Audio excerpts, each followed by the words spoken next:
آج ہم آپ لوگوں کو ایسی قوم کے بارے میں بتلائیں گے جس قوم کو اللہ تعالیٰ نے آسمان سے پتھر برسائے تھے، اور اس بستی کو، جہاں وہ بستی آباد تھی، اس بستی کو اللہ تعالیٰ نے زمین کے اندر پٹخ دیا تھا۔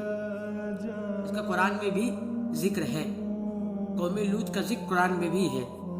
قوم لوط یہ شہر، یہ قبیلہ، یہ بستی جہاں یہ رہتے تھے، یہ لوگ قوم لوط کے لوگ رہتے تھے، وہ شام اور فلسطین کے درمیان ہے۔ اسے ڈیڈ سی کے نام سے جانا جاتا ہے۔ اس قوم پر حضرت لوط علیہ السلام، جو ابراہیم علیہ السلام کے بھتیجے تھے، ان کو نبی بنا کر اس قوم پر بھیجا گیا تاکہ جو ان کے اندر برائیاں تھیں وہ ختم ہو جائے، اللہ کے راستے پر آ جائے۔ ان کے اندر بہت برائیاں تھیں اور بہت خطرناک بیماریاں تھیں جو پچھلی قوموں میں نہیں تھی۔ سب سے پہلی بیماری یہ تھی کہ ان کے اندر، جو پچھلی قوموں میں نہیں تھی، سب سے پہلی بیماری یہ تھی، جیسے آج کل کے دور میں لڑکا لڑکی کے پیچھے بھاگتا ہے، ویسے اس زمانے میں قوم لوط والے مرد کے پیچھے بھاگتے تھے۔ اور دوسری بیماری ان کے اندر یہ تھی کہ وہ جب ہوا خارج کرتے تھے، جو قدرتی معاملہ ہے، ہوا خارج کرتے تھے تو وہ لوگ محفل میں ہنستے تھے۔ اور تیسری بیماری یہ تھی کہ ان کے اندر کہ وہ لوگ اپنے نبی کا مذاق بناتے تھے۔ یہ بڑی بیماریاں تھیں ان کے اندر۔ تو اللہ تعالیٰ نے قوم لوط کو بھیجا کہ جاؤ ان کو سمجھاؤ۔ قوم لوط آئے، لیکن ان کا بہت مذاق بنا۔ قوم لوط والے نے ان کا بہت مذاق بنایا اور کہا، اگر تم اللہ کی طرف سے بھیجے گئے ہو تو تم عذاب لا کے دکھاؤ۔ تو لوط علیہ السلام وہاں پر کچھ بولے نہیں۔ پھر اللہ تعالیٰ نے 2 فرشتوں کو بھیجا۔ پہلے ابراہیم علیہ السلام کے پاس آئے اور فرشتہ نے کہا، اللہ تعالیٰ نے آرڈر دے دیا، عذاب نکل چکا ہے، راستے میں یہ آ رہا ہے بس۔ پھر دونوں فرشتے لوط علیہ السلام کے پاس آئے۔ جب لوط علیہ السلام کے پاس دونوں فرشتے آئے، 3 فرشتے تھے اور 3 فرشتے انسانی شکل میں آئے تھے، خوبصورت ہو کر۔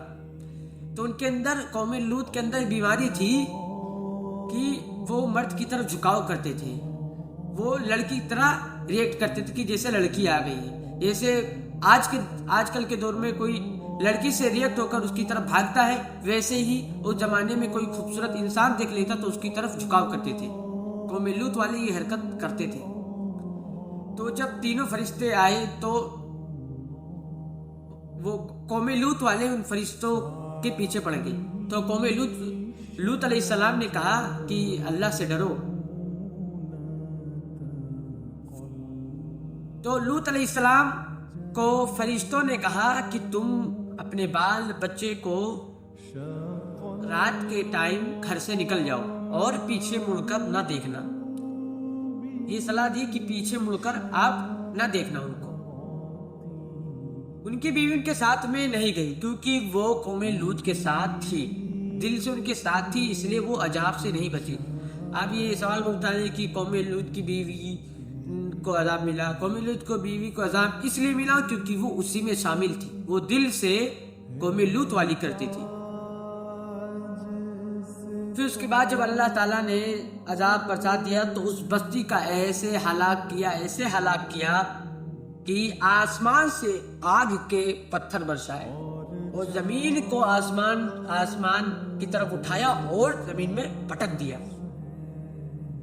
اتنی بری حالت ہو گئی تھی کہ آج سائنٹسٹ بتا رہے ہیں کہ وہاں پہ کوئی فصل نہیں اگا سکتا، وہاں فصل ہوگی ہی نہیں، اور وہاں کے جو ریت تھے وہ ایک دم کالے ہو گئے ہیں۔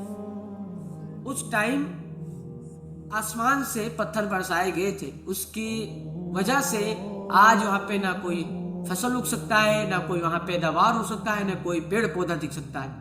آج سائنٹسٹ یہ کھوج لگا سکتی ہے کہ اس جگہ پہ نہ کوئی فصل لگا سکتے ہیں، نہ کوئی پیڑ پودے لگا سکتے ہیں، کیونکہ قوم لوط کو اسی جگہ پر ہلاک کیا تھا۔